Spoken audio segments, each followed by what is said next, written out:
Hello, boys and girls. Mr. Pallister here. So nice to see you. I have another Seymour Simon book, Dolphins. He is an awesome author of nonfiction books. And I'm excited to see what we're going to learn today about dolphins. Absolutely love the illustrations. And I've always wanted to swim with a dolphin. I've never done that yet.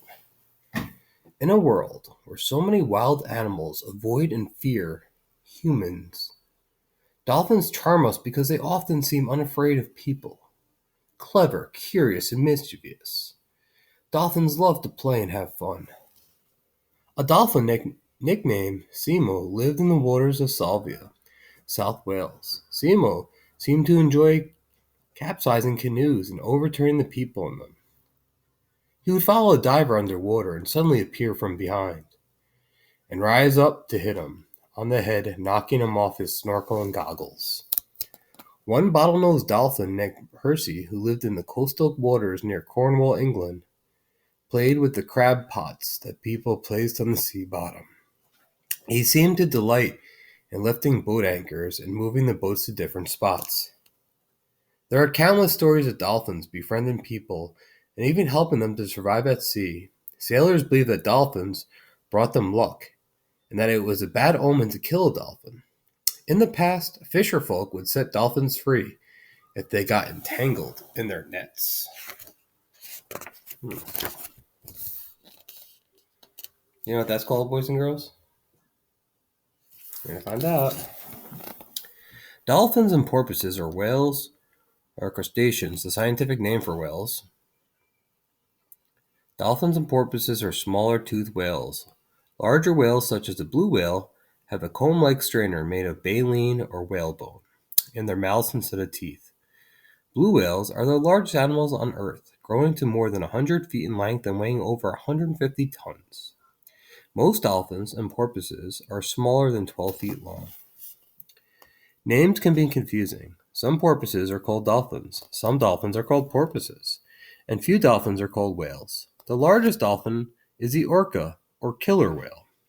A male orca can grow to 30 feet in length, much bigger than other dolphins, much smaller than baleen whales. All whales are mammals. That means they are warm-blooded, have babies that are born alive and feed on milk, and have hair or fur on some parts of their bodies.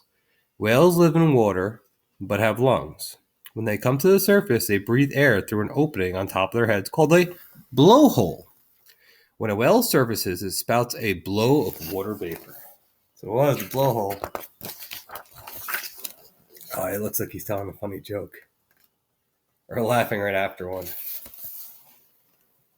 What's the difference between a dolphin and a porpoise? Not that much.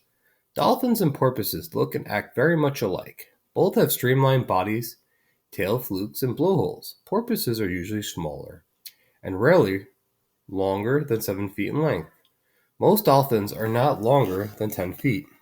Perhaps the best way to tell dolphins and porpoises apart is by their heads and bodies. Porpoises have smaller heads and lack a beak or snout. The top, or dorsal fin, on a porpoise is triangular like a dorsal fin of a shark. The dorsal fin of a dolphin is rounded like a wave. A porpoise's teeth are spade-shaped, while a dolphin's teeth are cone-shaped. Dolphins have lean, streamlined bodies. Porpoises often look chubby or chunky by comparison. Porpoises are rarely seen on the surface of the water. Dolphins often swim on or just below the surface, riding the bow waves of fishing boats. Dolphins also show less fear of humans than porpoises do. There we go. Yeah, I can see the difference right there. There are about 35 different species or kinds of dolphins and 6 kinds of porpoises. Most of these live in salty oceans, but 4 dolphin species live in freshwater rivers. 5 or 6 kinds of dolphins, including the orca and pilot whale, are usually called whales.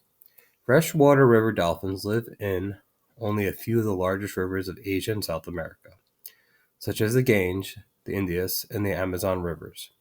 Dolphins and porpoises live in all the oceans except for the very cold polar waters.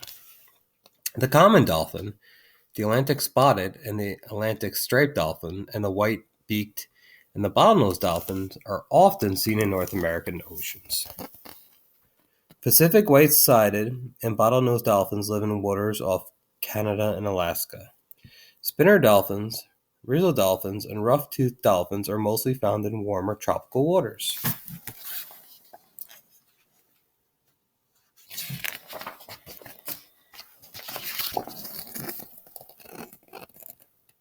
I love fish. Dolphins live and feed in large family groups where warm and cold current meets, and the waters are rich in food and nutrients. Dolphins may travel hundreds of miles in search of a variety of fish, squid, and shrimp. Despite their sharp teeth, dolphins don't chew their food. They use their teeth for grabbing and holding prey. Dolphins usually swallow fish whole. Did not know that. Some dolphins feed at night, while others feed during the day. A group of bottlenose dolphins called a pod often work together to catch fish. In open waters, the dolphins encircle a school of fish and herd them into a smaller area. Then the dolphins take turns charging through the midst of the school to feed. Dolphins sometimes use their tail flukes to bat larger fish into the air, stunning them so they are easier to catch. Other times, dolphins herd schools of fish towards shore to trap them in shallow waters where they can't get away. So intelligent. Working together, using, closer to shore so the fish are kind of stuck there, or batting them up in the air so they get stunned. They really work as a unit. So amazing. Dolphins and porpoises use different sounds to communicate with each other. The sounds include whistles, clicks, barks, squawks, and rasp. To signal others in their pod, they also jump straight out of the water and fall back with a loud splash. Some people think that dolphin sounds are a form of language. Dolphins can produce a series of 2,000 high-pitched clicks per second that go through the water, hit an object, and bounce back to their sender. By listening to the echo and the time that it took to return, the dolphin can accurately locate a fish or small as your little finger. This is called echolocation or sonar. Anyone else can think of another animal uses echolocation? I know Helen said bats. Awesome job. Dolphins scan objects with their sonar. They can also combine their sonar images with their vision so that they can identify objects. Dolphins use their sonar to find food or swim at night when there's no light to see their surroundings.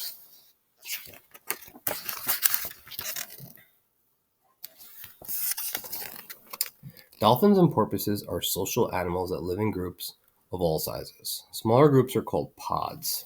The size of a pod depends upon the kind of the dolphin, the age, and the sex, and other conditions. Pods range in size from 2 or 3 to a dozen or more. Several pods sometimes join into herds or schools and can number in the hundreds. Dolphins in a pod have strong bonds.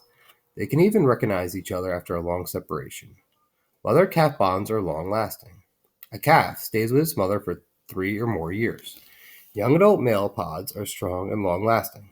The young males cooperate in hunting and survival. Dolphins establish dominance in a pod by biting, chasing, and smacking their tails on the water. They scratch each other with their teeth and leave tooth marks. Dolphins also use bubble clouds from their blowholes to show their place of power in the pod. Oh, he's smiling. Dolphin mothers give birth to a single calf just below the surface of the water. The baby dolphin nurses underwater from its mother, but has to come to the surface to breathe. At birth, a baby dolphin weighs 30 to 50 pounds and is 35 to 50 inches long. A calf will nurse for about a year and a half. Babies are toothless at birth, but start to grow teeth in a few weeks.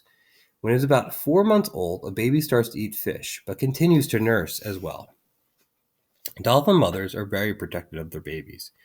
A young dolphin can easily stray from the pod and get lost or attacked by sharks if they're not constantly watched. A mother often raises her calf with the help of other female dolphins in the pod called aunties. When the mother is resting, the aunties act as babysitters, swimming around the calf in protective circles. The close contact between the calf and their dolphin help the youngsters learn how to fish and swim and communicate and live with the others in the pod. It takes a community to raise a child. The bottlenose dolphin may be the best known because it is often seen in marine parks and other large aquariums. The bottlenose is seen along the shores of the United States and lives in temperate and tropical waters around the world. This dolphin gets its name because of its short and stubby beak that resembles a bottle. Its top fin is high and curved and located near the middle of its back. Its flippers are medium length and pointed. Male bottlenose are usually larger than female and may reach 12 feet in length and weigh 1,400 pounds. Their color is usually light gray to slate gray on the upper parts of their body, becoming lighter on the sides and pink gray on the bottom. Bottlenose live in groups of 20 or less near the shore, but may live offshore groups of several hundred. An adult bottlenose eats 15 to 30 pounds of food each day. At times, bottlenose feed near fishing boats. Very opportunistic. Is it shooting out of the water? What's happening there? Swimming at speeds of over 30 miles per hour and often riding the bow waves of a boat, Porpoises is the fastest moving dolphin or porpoise.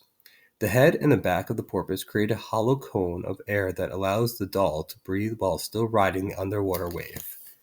Doll lives only in the North Pacific, from Baja California to Alaska and across the Bering Sea into Japanese waters. The beautifully marked black and white porpoise was named after American naturalist W. H. Dahl. A doll's small rounded head appears even smaller than it is because of the porpoise's strong muscular body. A doll is quite small compared to the other dolphins, averaging 6 feet, weighing about 250 to 300 pounds. A doll's teeth are unusual. Each tooth is separated by rigid growths called gum teeth. Because the regular teeth are so small, these horny growths help in grasping slippery food. The doll's eyes are also exceptionally colored with deep, shiny blue-green pupils. That's a silly looking dolphin. Look at that one. He's definitely smiling at us. What's that called? The Amazon river dolphin, or bato, is one of the few dolphins that live in fresh water. Batos live throughout the Amazon and the Orinoco River basin in South America. Amazon River people rarely hunt river dolphins. They fear that harming a bato would cause their children to be born with a disease in which the skull remains open like the blowhole of a dolphin. Scary. A bato is born with a dark gray skin. As a bato grows older, its skin begins to turn bright pink. Batos have large beaks with many stiff hairs, and scientists think that the batos' hairs are used as feelers to help them navigate muddy river waters. Batos, like most dolphins, can change the shape of their melons, an organ in their head that scientists believe provides means of focus that sounds used in echolocation. They can also turn their heads from side to side, focusing in the direction of sound waves. Oh, here we go. That's the orca. I know him. Orcas, killer whales, are the largest dolphins in the world. An orca's back and sides are jet black, and it has gleaming white underbelly and white overall spot above each eye. The coloring of an orca may remind you of a penguin. A male orca can grow to be 32 feet long, as large as a school bus, and weigh 8 to 9 tons, as much as 3 Asian elephants. Orcas live in all the oceans in the world. Orcas care for sick and injured members of their pod. Each orca pod makes sure some sounds in common with other pods and other sounds are only made by their own pod. Orcas live and hunt in pods of several females, calves, juveniles, and one or more males. Sometimes they are called the wolves of the seas. Depending upon the area, orcas feed on different kinds of food, including sea lions, elephant seals, harbor seals, smaller porpoises, penguins, small as well as larger whales, and fish including sharks. Orcas do not attack people in the wild. I still wouldn't take my chances. The greatest threat to dolphins and porpoises are still pollution and careless commercial net fishing. Scientists think that increased level of garbage and industrial waste washing into the sea help create a red tide. A red tide is the rapid growth of tiny sea plankton that produce a kind of poison. Fish eat the poison and dolphins eat the fish and die. During a red tide, many dolphins may be killed or injured. In the Pacific Ocean, tuna swim with dolphins. More than 50 years ago, many thousand dolphins were turned into tuna nets everywhere. Today, different kinds of tuna nets and careful fishing boats Captains have reduced the number of dolphins killed to a few thousand, and divers and sailors release any dolphins caught in nets. Well, that's good. Last page. Beautiful picture, too. People are the greatest threat to dolphins, but people can also help dolphins the most. If people buy tuna that is labeled dolphin safe on the can, then commercial tuna fishermen will use safety nets that don't accidentally ensnare dolphins. The United States Congress passed a Marine Mammal Protection Act to protect whales, dolphins, and porpoises. Here are some things we can all do to help dolphins. Put beach litter into trash containers. If you're in a boat, when you spot dolphins, ask the driver to slow down and avoid turning or reversing suddenly. Do not harass dolphins, and do not pursue them if they leave. Help beach dolphins and porpoises by calling the local police, aquarium, or Department of Conservation. Write letters to government officials asking them to strengthen and protection of animals. I loved it. Hope you did too. Dolphins.